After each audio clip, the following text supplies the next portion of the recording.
تلت الخالي صحراء قاحله في الماريكان.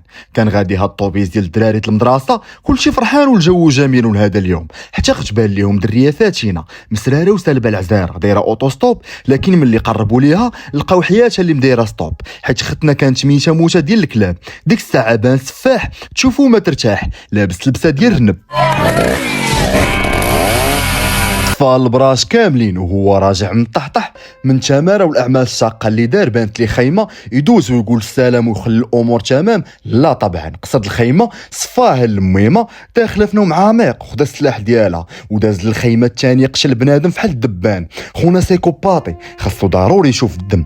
واخيرا رجع للمزرعه فين ساكن، تلاقى مع خو اللي سيكوباطي كثر منه كيعاونو يقطع الجوتات، هو اللي كيبيعوا العجل. قال لي هكاك نبغي قصح الكبده وانتقم من اي واحد تنمر عليك اللي بسباب مضاع وجهك. وليتي داير هاد القناع، وغنعرفوا ان الرنب هو اللي كيحط الجوجات في الطريق باش يصيد الضحايا. الصباح الثاني وصلوا ضحايا جداد، لقاو لافيته هنا كاينه حانوته، ولقاو خو الرنب يلا ست في السلعه اللي كانت كفتت لحوم بشريه. وهنا قرر خونا ما يصفياش اليوم تيكبروا الدراري، خدم ضمير باع لهم كفته ديال البشري ودازت كتجري. جا الليل جا الرنب من الصيده، وكان مربي رنب صغير واخا قتال عنده مشاعر، بغى يوكل الرنب الحيمات، لكن هاد الخاسر تاع خو دار فيه وقال لي انت مالك مجربين فيك السحور؟ الرنب ما كياكلش اللحمه بنادم، وبقى كيجبد لي ودنو. لكن الرنب ما كيبغيش يادي خو، حيت هو اللي حماه ملي كلشي تخلى عليه. نهار الثاني البطل ديالنا قنا النشبه، تبانوا لي ضحايا جداد، قال جيتوا للنشبه برجليكم، اليوم ديركم كفته واللي شاط منكم ديروا قديد. علب الرنب قال لي ما تشيط فيهم حتى وحده. الدريات بغاو يتفرقوا باش يكتشفوا الغابه دغيا، لكن كانت هذه اكبر غلطه، حيت الرنب واجد المجزاره. هنا سيري المسراره قالت ارا نسمو شويه الهواء نقي، لكن جا الرنب عطاها دقه نقيه. سمعات صاحبتها الغوات دارت صغيده حافظ، شافت الرنب بغات تهرب لكن صلى على صلاه الجنازه. الدريات اللي بقاو قصدوا الحانوت، بانت لهم الدنيا مبعثره، شبعوا في مول الحانوت سبان، ما كاين غير المسطخ خانز البيطان، وكان وراهم سمع كلشي. شافوا داروا اديب بالاداب وتبعهم بالجويجه، قال لهم اليوم نطلق عليكم الحيوان ديالي الصفريطات، تعايروني تمشيو بلا باروك، راه الداخل مفقود والخارج مولود. ضربهم حتى غيبوا، ملي فاقت لقات السفاح والرنب والدنيا كامله رعب. قالت ليه اش درنا لك باش دير فينا هاد الحاله؟ قال لها انا وخويا هوايتنا هي القتل، والدم عندنا هو الماء، كنموت على اللحم البشري. يلا بغى يصفيها ليها، نقزات الشقره قالت لي ستوب، ما تقتلش اختي، بالمقابل نجيب لك بنادم تقتلو. وطلقنا حيت بانوا لي 3 البنات في الغابه، نجيبهم لك والمقابل حريتي انا واختي. هنا الكدار وافق وقال لها عندك نص ساعه، لما جيتيش انت وياهم غنقتل اختك ونقصدك تنتي، وعندك تفكري تمشي للبوليس حيت بعاد بساعه ونمشي نص ساعه، دونك ميته. سيبه وعطاها سلاح وقال لها يلا ديبيشيفو نص ساعه نشوفك هنا. هنا اختنا اللي بقاش بدات تودد الارنب، قالت لي انت كيوت طلقني وعليك نولي نموت. هنا خونا حيد الماسك ويا ريت ما حيدو، خونا بحال جاب دينو من القبر، وسبابو في عذابو هما البشر اللي وصلوا ولاد الحاله. هنا اكتشفات انه لا جدوى، هذا سفاح كثر من خوه وكيموت تا هو على اللحم البشري. في زاويه اخرى البطله ديالنا وصلت للغابه الخلابه، لقات الدريات عايشين اللحظه مشعلين العافيه والامور دافيه. هنا ختنا تبتات وحده فيهم وهداتهم، قالت لي مشي وحده فيكم تحرك نورك، انا ما باغاش المشاكل، كندير هادشي بزز مني، يلا معايا وما يوقع لكم والو. هنا الشهبه حيت وفات بالوعد وجاب 3، تلقى السفاحيه واختها وقال لهم كتب لكم عمر جديد، يلا تحركوا قبل ما نبدل الراي. وفعلا تحركوا. هنا ختنا انبت الضمير وقالت اختها الدريات ما دايرين لا بيديهم لا برجليهم، كان عليك شربي وتخليني نموت. اختها قالت لها الوالده كتموت كتوصيني عليك، انت اللي عندي، خلينا نحيدوا منه ونعلموا البوليس. شويه بلاصات وراهم طوموبيله ونزرنا بالهبيل وخطفوا معاود الثاني على دخول الحمام بحال خروجه.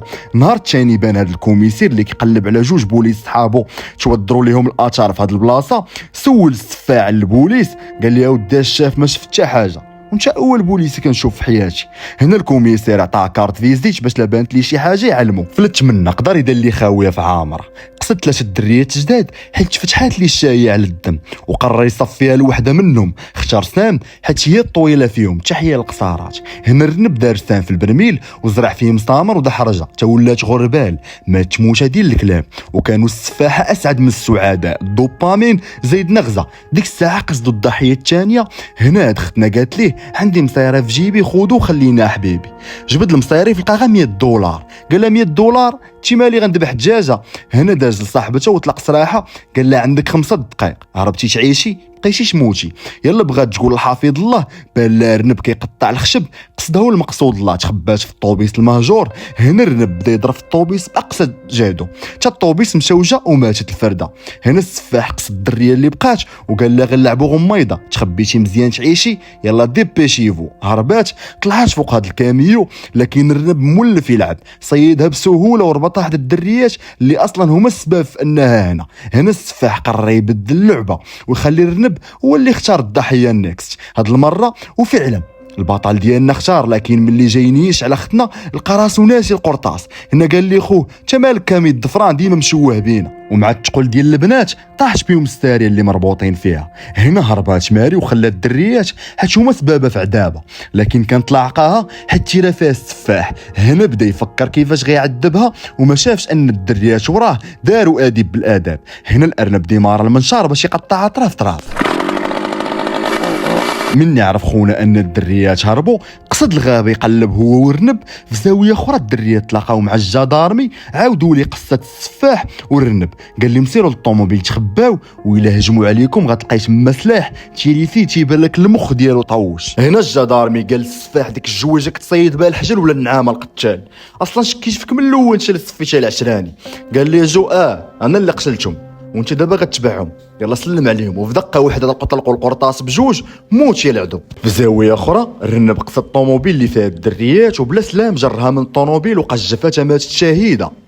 وحيت اختها بقات بوحدها اختار الطريق السهله، بغات تنتحر باش تموت موته سهله. في زاويه اخرى البوليسي اللي لعقوا البطل ديالنا موقع ليه والو وبغى يكمل عليه فرقع عليه عينيه، لكن الجدارمي في اخر لحظه تيرا ليه قرطاسه في عنقو. هنا السفاح سمع خوه كيغوت بحال المراه اللي باغا تولد.